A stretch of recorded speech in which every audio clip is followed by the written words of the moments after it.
घबरा गया है ड्रैगन, परेशान है चीन। अमेरिका के लगातार हमले से पसोपेश में है दुनिया की सबसे बड़ी आबादी वाला मुल्क। Britain, France, Germany, Australia, Israel, Japan, America ही नहीं, कोरोना के संक्रमण काल में पूरी दुनिया ने चीन के खिलाफ मोर्चा खोल दिया है।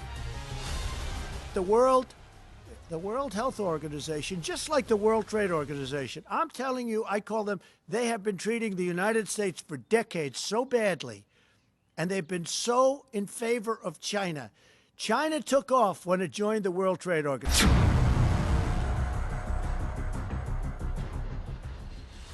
बीजिंग के लाल गलियारे में इस बात की चर्चा जोरों पर है कि कोरोना वायरस की वजह से चीन के खिलाफ दुनिया भर में आक्रोश की लहर तेज है। खास बात यह है कि इस रिपोर्ट को चीन की संस्था CICIR ने ही तैयार किया है, जो सुरक्षा मंत्रालय से जुड़ा एक थिंक टैंक है। चीन की संस्था CICIR की रिपोर्ट में कई ऐसे दावे किए गए हैं जिसमें शी जिनपिंग की नींद उड़ गई है। इस रिपोर्ट को पिछले महीने ही तैयार किया गया है। रिपोर्ट के मुताबिक 1989 के तियानमेन स्क्वायर के बाद जिस तरह चीन के खिलाफ पूरी दुनिया एक हो गई थी, उससे भी कहीं ज्यादा चीन विरोधी लहर कोरोना की वजह से है। रिपोर्ट में चेताया भी गया है कि अमेरिका के साथ टकराव के लिए चीन को तैयार रहना चाहिए। चाइना के एक प्रमुख थिंक टैंक ने मिनिस्ट्री ऑफ स्टेट सिक्योरिटी के माध्यम से चाइनीज लीडरशिप के सामने एक रिपोर्ट पेश की है, और उस जो पेश जिनको की गई है उसमें ज़ीपेंग भी शामिल है, जिसमें 4-5 मुख्य चीज़ें कही गई हैं। सबसे पहले कि कोरोना की वजह से पूरी दुनिया आज चाइना के खिलाफ हो गई है। दोनों ग्लोबल पावर जो सुपर पावर्स हैं, चाइना और अमेरिका के बीच में मिलिट्री कॉन्फ्रंटेशन भी हो सकता है। इससे बीजिंग की सरकार बड़े पैमाने पर चिंतित है, जबरदस्त प्रोपेगेंडा कर रही है इससे अपने आप को बचाने।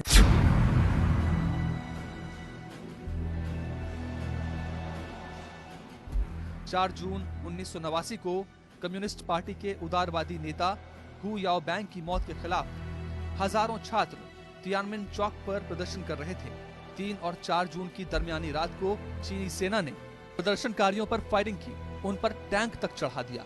यूरोपीय मीडिया के अनुसार इस घटना में 10,000 लोगों की मौत हुई थी। इस घटना के बाद चीन के खिलाफ पूरी दुनिया में गुस्सा फूट पड़ा। रिपोर्ट के अनुसार कोरोना की वजह से इस बार लोगों में तियानमेन नरसंहार से भी ज्यादा गुस्सा है। हालांकि चीन के विदेश मंत्रालय ने ऐसे किसी भी रिपोर्ट की जानकारी होने से इनकार किया है।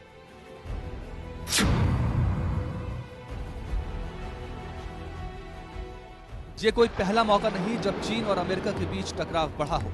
हांगकांग, ताइवान और दक्षिण चीन सागर के विवादित क्षेत्रों को लेकर भी अमेरिका और चीन आमने सामने रहे हैं। कोरोना वायरस के इस संक्रमण काल में भी चीन की बाहें मरोड़ने के लिए दक्षिण चीन सागर में जापान और अमेरिका ने कुछ दिन पहले ही साझा सैन्य अभ्यास किया। इसका मेन क्लेमेंट तो चीन है, जो कि हिस्टोरिकल ग्राउंड पर और इंटरनेशनल लॉ के हिसाब से इसको क्लेम करता है। लेकिन 6 और भी देश हैं, जिसमें ताइवान है, जिसमें Vietnam, Philippines, Brunei, Indonesia, Malaysia, ये 7 ऐसे देश हैं जिनका क्लेम साउथ चाइना सी पर है। चाइना की दिलचस्पी दोहरी है। सबसे पहला स्ट्रेटेजिक इंटरेस्ट, दुनिया का 1/3 शिपिंग ट्रेड हर साल साउथ चाइना सी के जरिए गुजरता है, तो जाहिर है जो इसको कंट्रोल करेगा उस ट्रेड को भी कंट्रोल करेगा। दक्षिण चीन सागर में अमेरिकी दखल से बौखलाए चीन ने भी बड़े पैमाने पर यहां पर युद्ध अभ्यास किया। इतना ही नहीं, कोरोना काल में जब पूरी दुनिया थमी हुई है, चीन ने 2 नई परमाणु पनडुब्बियां सेना में शामिल की हैं। ये दोनों पनडुब्बियां चीनी नौसेना की 71वीं वर्षगांठ पर शामिल हुई। ऐसे में सवाल उठ रहा है कि कोरोना काल में जब पूरी दुनिया अपने नागरिकों की जान बचाने के लिए परेशान है, उस दौर में भी चीन अपनी सेना को मजबूत करने में क्यों जुटा है? क्या ये दुनिया पर मंडरा रहे नए शीत युद्ध का असर है?